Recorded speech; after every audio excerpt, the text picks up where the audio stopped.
Entonces, bien, nuevamente retomamos hoy 30 de noviembre del 2020.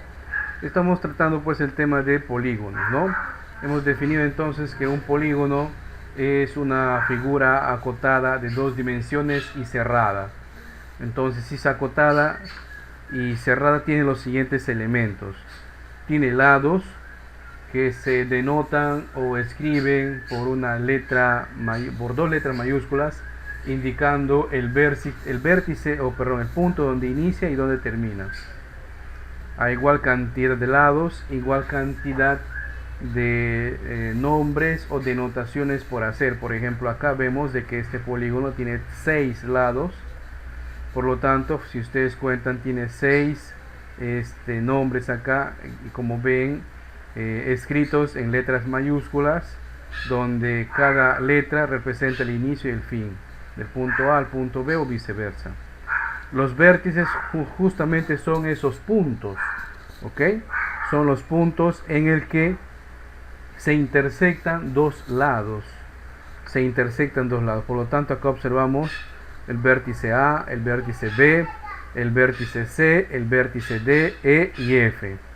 Las diagonales son las líneas que nacen desde un vértice e internamente van hacia otro vértice. Acá estamos observando de color rojo una diagonal que se ha trazado desde el vértice B y va hacia el vértice F.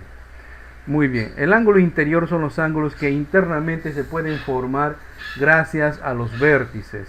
Entonces, a igual cantidad de intersecciones, igual cantidad de ángulos. El ángulo exterior es lo mismo que un ángulo interior, pero de forma externa, fuera de la figura.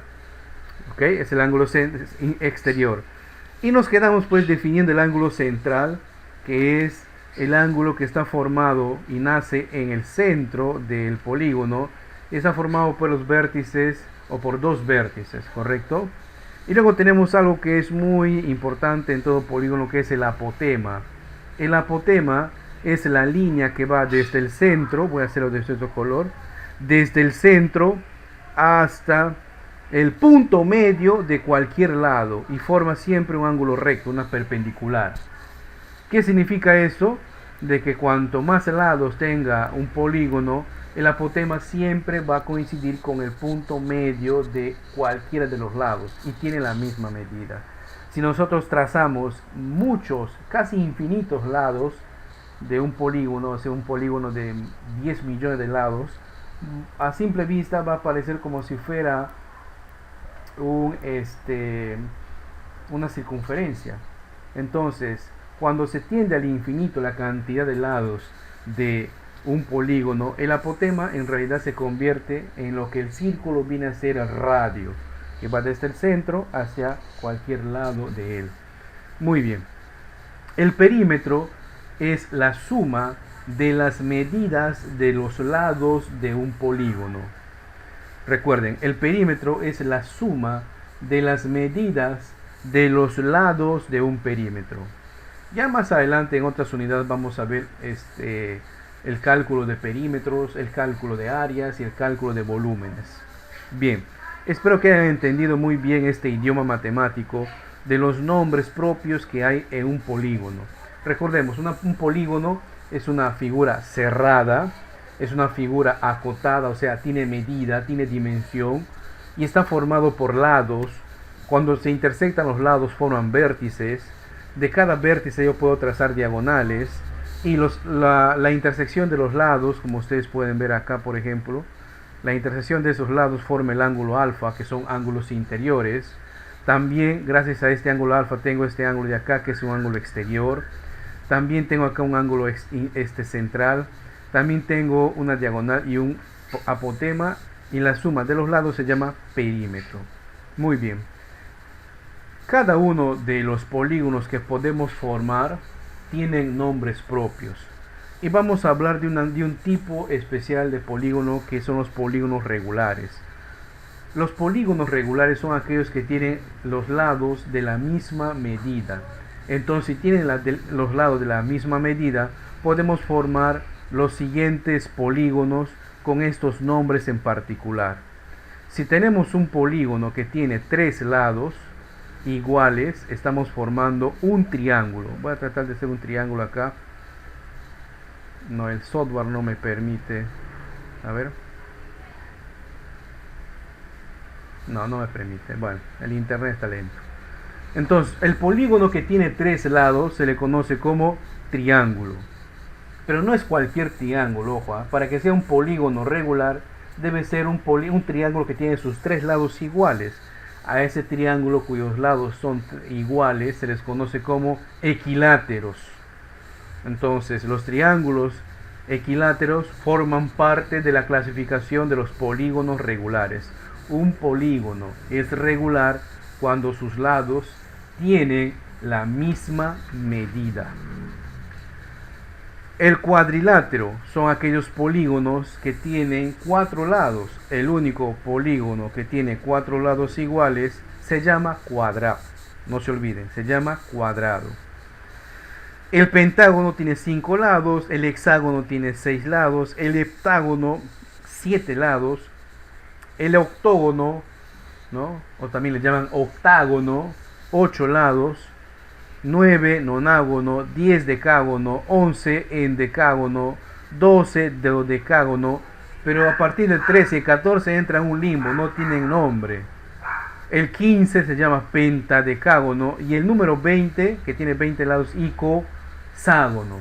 Existen otros raros por ahí que vienen desde la época de Arquímedes, ¿no? De Euclides, desde los época de los matemáticos griegos que trabajaron mucho esto. Pero se estarán preguntando, profe, y de los que no nombran acá, por ejemplo, acá no veo que tiene 17 lados. Pues simplemente se nombran en modo genérico, polígono de 17 lados. Si un polígono tiene 23 lados, polígono de 23 lados, ¿no? Entonces estos son los que tienen un nombre en particular, ¿no? Incluso muchos de ellos nos hacen referencia a películas, a edificios, ¿correcto? Con los que han visto el hombre araña y han visto el doctor Octopus, ¿no? 8 brazos, ¿no?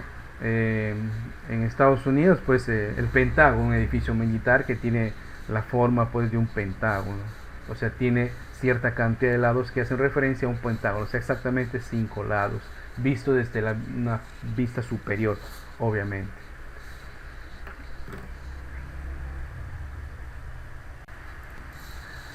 Existen distintos tipos de definir un polígono y no solamente por sus lados.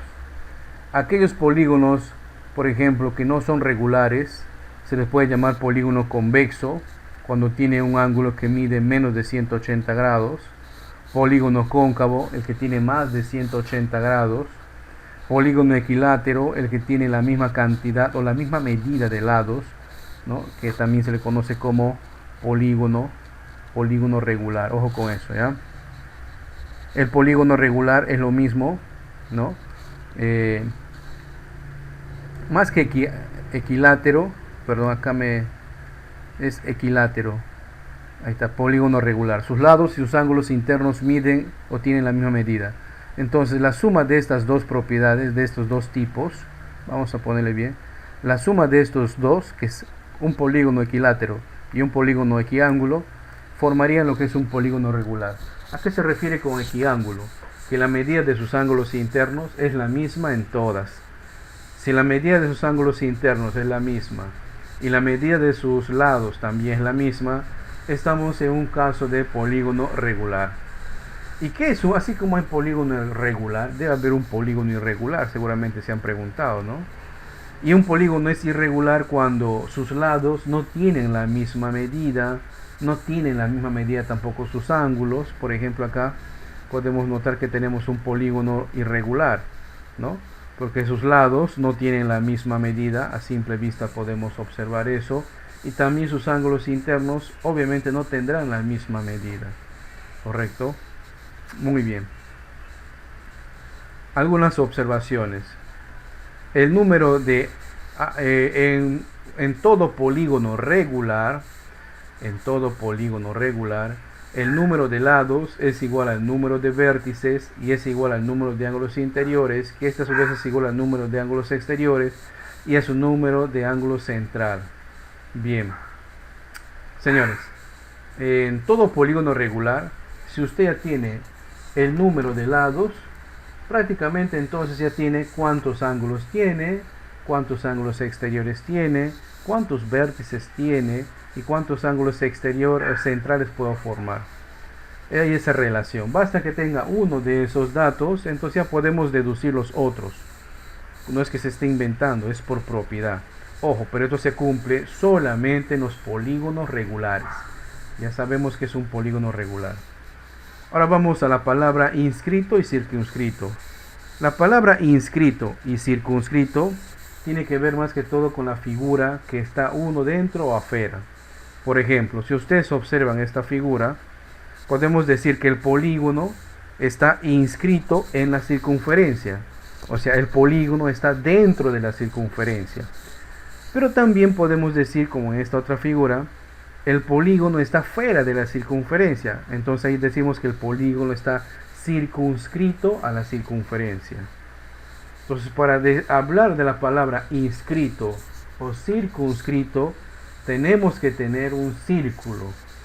Si el polígono está dentro de un círculo, ojo, pero no solamente que esté dentro, sino de que sus vértices coincidan con los lados del círculo, entonces podemos decir que es un que es un polígono inscrito. Ahora, si el polígono está fuera del círculo, pero no solamente que esté fuera, que los lados del polígono estén formando o se intersecten en un solo punto con la circunferencia, que se llaman matemáticamente tangentes.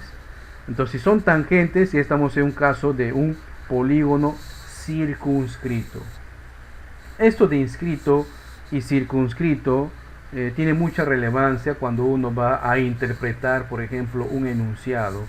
Y por ahí nos pueden decir un polígono o un hexágono que se encuentra inscrito en una circunferencia de radio tal. Entonces nos piden calcular tal cosa. Es muy importante esas palabras, hacer referencia a esas palabras, porque cambia todo el enunciado. Ahora, humanamente, pues como siempre exijo, no va a ser posible casi para la mayoría memorizarse de buenas a primeras todas las fórmulas que vamos a ver acá, no. Pues hay que tener un resumen, hay que tratar de hacer una hoja resumen de las fórmulas que vamos a ver en esta unidad y también de las otras demás de las otras unidades, ¿no? De la unidad anterior, de la que vamos a ver, ¿no? Y con la práctica, pues se va fijando más en nuestro cerebro y va a ser más difícil que nos vayamos a olvidar. Muy bien, seguimos. En todo polígono regular inscrito, ya sabemos que es inscrito, el apotema y la ságita, o también llamada flecha, forman el radio de la circunferencia del polígono. Profe, no entiendo, ¿qué es esto? Bien, miren, como podemos notar, acá tenemos un pentágono que está dentro de un círculo. Por lo tanto, notamos entonces que está inscrito. Muy bien. Sabemos matemáticamente, por propiedad, que la línea que va desde el centro hacia la mitad del lado de un polígono y que forme un ángulo de 90 grados, como estamos viendo acá, ¿okay? Que forma un ángulo de 90 grados, se conoce con el nombre de apotema. El apotema más esta otra yapita de aquí, que se conoce como ságita, la suma de esos dos forman lo que se conoce como el radio del círculo. Entonces, el radio del círculo, voy a llamarle R, es igual a lo que mide el apotema, o sea, OP, más lo que mide la ságita, que es esa yapita, como les decía, ¿no? PQ, ¿correcto? Entonces, es un concepto matemático, teórico, pero que hay que tenerlo, porque en algún momento podemos necesitar de esa teoría. Y las fórmulas clásicas que se dan en todo polígono, o polígono regular, como estamos estudiando, son estas, ¿verdad? No me voy a detener a explicar cada una de ellas, puesto que no va a ser muy relevante, salvo que ya estemos desarrollando los ejercicios. cuántas diagonales puedo trazar, ¿no? Cuánto da la suma de los ángulos internos, cuánto da la suma de los ángulos externos, cuánto mide un ángulo en particular, cuánto mide su ángulo central y cuánto mide su ángulo exterior. Esas fórmulas vamos a ver a detalle cuando desarrollemos los ejercicios propuestos en el libro de trabajo, y lo pueden descargar desde Blackboard, y también, como es costumbre, les voy a compartir a ustedes por nuestro grupo de WhatsApp que tenemos. Continuamos entonces. Existe pues un polígono o una figura cerrada llamada estrella, que es una figura poligonal muy particular, porque a pesar de que tiene aparentemente sus lados iguales, tiene también ciertas propiedades, ¿no? Ángulo externo, ángulo externo. Acá podemos ver la estrella. Si nosotros tratamos de medir este lado, vamos a encontrarnos que mide exactamente igual que este lado, que es exactamente igual que este lado. Es un polígono extraño, pero existe, ¿ok? Cumple la condición. Continuamos en esta revisión teórica. Y acá tenemos más fórmulas, ¿no? El hexágono regular, tenemos fórmulas de un triángulo, cuál es la suma de su perímetro, según la altura, según sus medianas, según sus bisectrices, según el teorema de... Bueno, hay una serie de fórmulas que vamos a resolver y vamos a utilizar esas fórmulas según sea el caso. No tiene sentido estar memorizándonos como si fuera una tabla de multiplicar si no la vamos a aplicar. Entonces vamos a dejar así a pasada por agua tibia cuando resolvemos los casos, cuando intentemos resolver los casos de ejercicios de autoestudio. Nos topamos con una figura de estas, vamos a volver al contenido teórico y vamos a revisar qué fórmula nos conviene. Muy bien, acá también vemos el triángulo inscrito en círculo, etcétera, etcétera. Una serie, ¿no? Una serie de fórmulas de acuerdo al gráfico y todo lo demás, que pareciera pues una venganza, pero no, simplemente de referencia para que ustedes tengan ahí, sepan de que existe mucho conocimiento desarrollado. Ojo, esto viene desde la época de los griegos, ¿ah? Así que no es recientemente, estamos aprendiendo matemáticas de hace centenares de años, miles de años para ser preciso. Muy bien.